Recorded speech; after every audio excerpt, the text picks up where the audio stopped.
Somewhere along the line, the modern Christian creative has equated exhaustion with obedience or exhaust serving. But we're going to talk about that today on the show.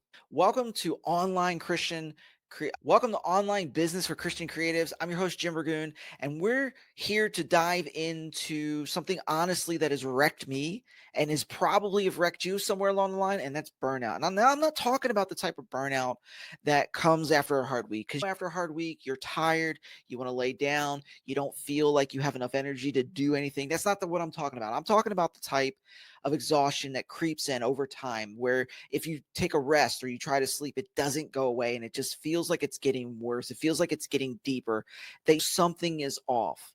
And I coined the term this way a long time ago. I don't know if it was originally for me, but I remember writing a blog about this and I called it functional burnout.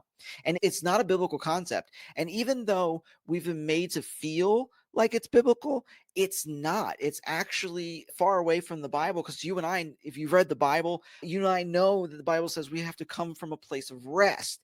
And if you're going into ministry, into business, and you're chasing every time the door opens, you're at church serving, every time the light goes on, you're at your business trying to do something, trying to build something, and you find this feeling creeping in, you're not in alignment. And I'm going to tell you that you're not building your calling from a place of rest. So let's get into it today. To unpack this whole concept of functional burnout and the biblical nature of it, we've got to start with the culture of Christianity and hustle. Now, many of us grew up in a household that taught hustle. You had a parent, especially if you're older, you had a parent that really focused on what you can do, what you can produce. And that said, if I can do and produce this and I can keep doing it, then I'm going to be rewarded. And then if you didn't produce, you were shamed, you were guilted, and all those things. We saw that in our grades. We saw that if you built like businesses as a kid. I built 2 or 3 as I was growing up, and you saw that good things produced good rewards.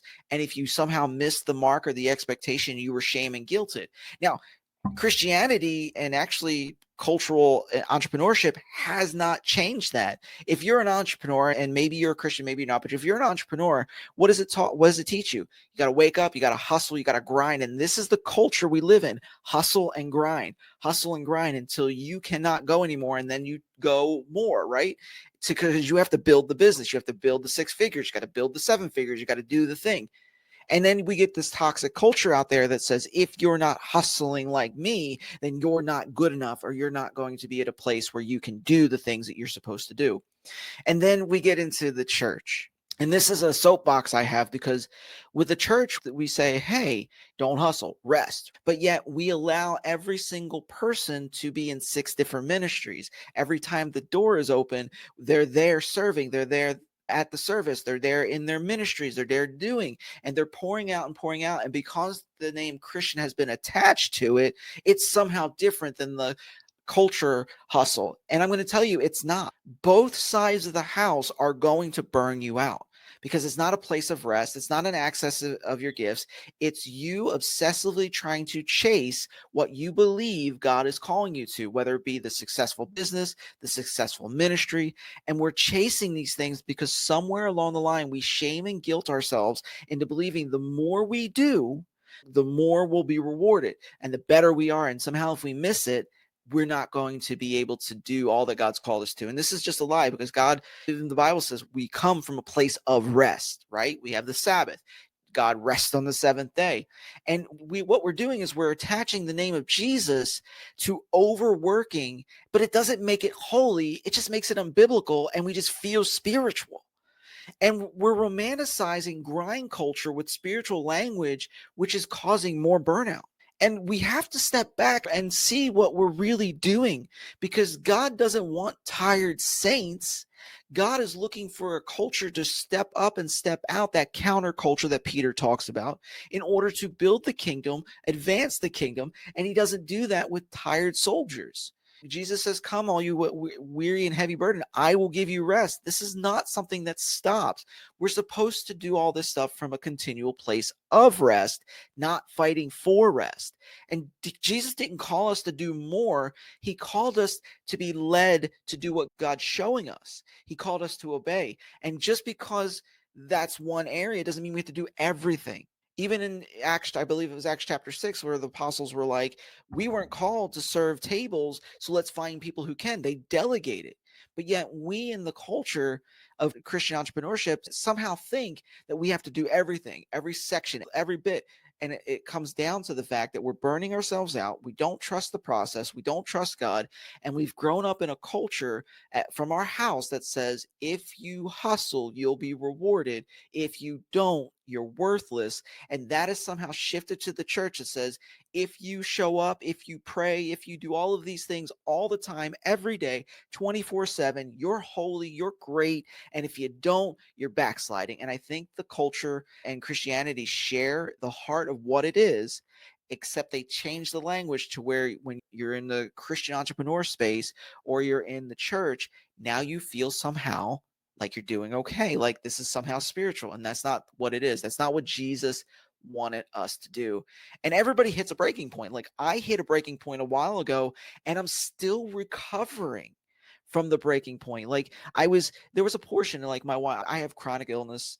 My wife has some mental health issues. And when we were first getting diagnosed, I was planning a church. I started a business. I was freelancing because we needed the extra money. So I was writing, I had a blog, and I was coaching. And then I also was a teacher and a fifth grade teacher at the time. And so I'm doing all of these things. Then we just got our first child at this time. And with all of this going on, trying to be a church planner, trying to work at a school, blogging, coaching, parenting, brand new parent, by the way, and then having a wife have her conditions, me having my conditions. Let's just say that I had no energy. I was completely burnt out. And I was almost to the point where I just gave up completely. And I'm still fighting the remnants of that 15, 20 years later. But it felt spiritual. Why? Because I was pastoring. I was doing all the things. I was taking care of my family. I was starting the business so I can reach more people and have greater impact and greater things that we're all supposed to be doing. But I was spiritually dry and I was emotionally spent. Every message I was doing, sure, people got saved, but I felt empty on the inside. Every message was never for me, it was always for them. Everything I was doing on my blog was more a cry for help. The blog's name was Soul Care for the Misfits because I was like, man, I need some soul care and I'm a misfit, so let's do this. But I was emotionally completely spent. Like I had nothing. So I was pouring out in a business, at school, at a ministry, in my family from an empty cup. I never allowed the cup to be over because I shrouded all of that in spiritual terms. And it was like I was trying to earn grace, but it was the fast track to completely functionally burning out and amping up the chronic illnesses that I have to now I have autoimmune. And there was a moment of honesty where I was like, I was hustling for God instead of walking with God. And have you ever had that experience where you're just sitting there trying to you're working for God, you're hustling, you're in your ministry, you think you're calling, you're writing the book, you're doing the podcast, you're doing the business, you're helping the family, you're working the job, you're at the church every time, and you're doing all the spiritual things. But then you're like, wait a minute, of all of this stuff, where does God want me? One of the hardest things for me to actually admit foot in church, and that's okay. Because I came from a witchcraft and atheist background, and I want to reach people who may never darken the door of church because I want them to have a relationship with Jesus Christ. And it was the hardest thing for me to realize that I was doing all the work for God and never working with God or never walking with God. And it was very hard. This was like 10 years ago, 13 maybe, that revelation hit me. And it took me a number of years to even change it. And then a number of more years to recover from the stuff that I did that caused me to functionally burn out. And then we get into the scriptures. And Luke 5:15 says Jesus often would withdraw to pray. So he modeled intentional rest and intentional relationship. He would withdraw in order to the solitude, the quiet places in order to pray. Genesis, God had a rhythm. He worked 6 days and he rested on the seventh. And maybe you heard this. It wasn't like God needed to rest. It was God. But God rested to give us the model that says we can rest knowing the work of the week has been done and the reality of the new week will start and the work will begin again. But we don't need to worry about that. We need to take those moments of rest, those Sabbath moments. You don't need a whole Sabbath day, but you do need Sabbath moments that fill you up, fill your cup up. Matthew 11:28-30, Jesus invites the weary to rest. Come, all you heavy burden labored, I will give you rest. My yoke is easy and light, my burden is light. So we understand like scripture like that says, hey, you're being wrecked. You're functioning burnout. Come with me and I'll make sure that you don't experience that, that you can work from a place of rest while I help you carry, or I'll actually carry the burdens. You ever see that one, what was it, the poem, The Footprints in the Stands, where you only saw one set of footprints? Is where I carried you. That's what you get from that. Because we're called to work from overflow, not gas fumes. Let me say that one more time. We're called to work from the overflow, not the gas fumes. But the problem is, work has become our idols, and we work until we have nothing left to do our devotion time, which is our building our relationship with Jesus, worship, prayer, journal, all that. We have nothing left to give or devote to that. And we work so hard to build the things for God that we forget to spend time with God. And we're working from a place of depletion, not a place of overflow. And because rest was never meant to be a punishment, and there's a lot of us who have a lot of trauma that feel like rest equates to shame. If I rest, it's shameful, and therefore there's punishment. No, rest was a gift. It was a rhythm, not a sign of weakness, but a sign of maturity. And the more you're able to rest, the more you're going to be showing maturity and trust in the Lord and what he's done and what he's put aside. And I'll give you 3 shifts that really change everything, the way you're thinking, the way I thought. Number 1, burnout isn't a badge. Somehow we take it as a badge of honor. Like, I've burnt out, I'm exhausted, I've worked for the Lord. Exhaustion isn't proof of faithfulness. It's not. Jesus said we're to be known by our love, not our output. Just because you built a 6-figure business doesn't mean you have built fruit. The Bible says, go after fruit, love, patience, kindness. All 7 fruits are found in Galatians. And your business is not one of them. Now, your business is a blessing. You should definitely work on the blessing, because you heard it said, broke people can't help people. Sure enough, if you want to give to ministries, build, what is it, schools, orphanages, things like that, you need money. Okay, go build a business. Allow God to show you what business to build, pray and all those things, and then build the business, create the income to be the giver that God has called you to be. But burnout is not a badge of honor. And somewhere along the line, culture has snuck into the church, has been drilled in our heads. We have trauma from it, that if we're burnt out, we've done our job, so we need to burn out more. No, that's not how it works. The second thing is, productivity without presence is only performance.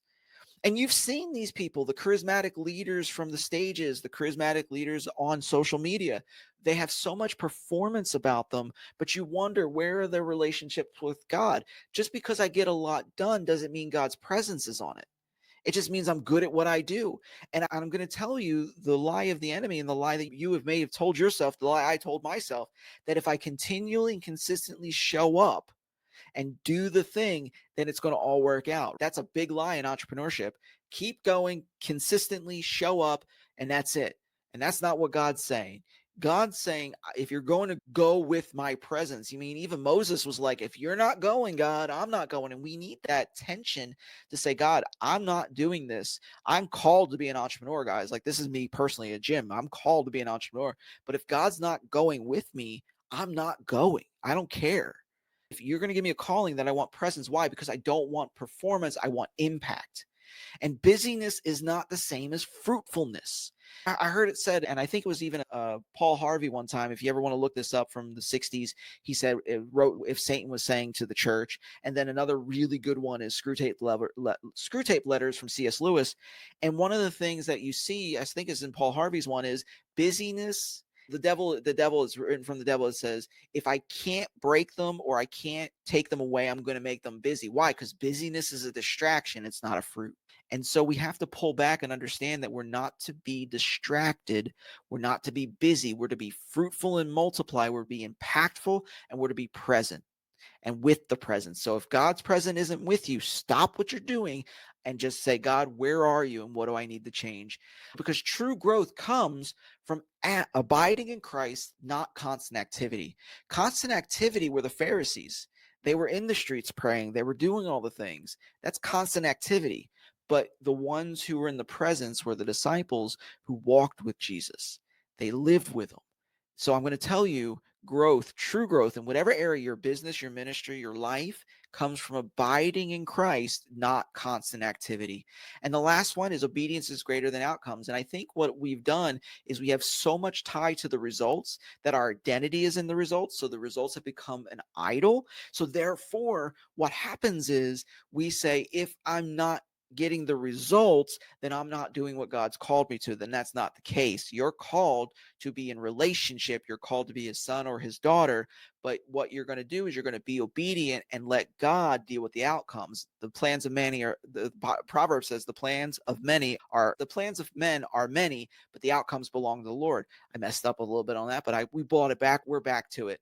So we follow Jesus, we pick up our cross, we don't follow trends, we crucify ourselves. We're not on the culture algorithm, we're on the algorithm of God.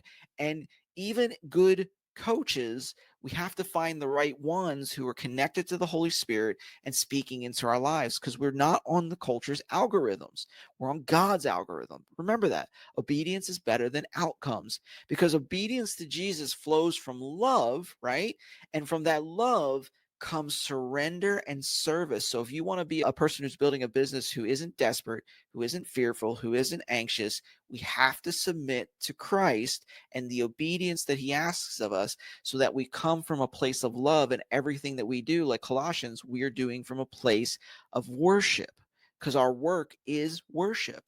And so here's, as we close down this episode, you're not lazy. You're not weak. You're just exhausted. I want you to understand that you're not lazy, you're not weak, you're just exhausted, because you've been in a place where culture and trauma has driven you to be completely pouring out whatever without ever being poured into, and feeling shame when you rest. But we're going to change that, because God asks us, let's ask God, God, where do you want us to rest today? Start the day with that every day. God, where do you want us to rest? Now, I will give you a warning. Don't already think what God is going to say. Don't have that. Leave it open for the Holy Spirit to say whatever. He may tell you at lunch, take an extra hour. He may tell you, cut off work a little early. Matter of fact, sleep in a little bit. He may tell you, today, don't do anything, go out fishing.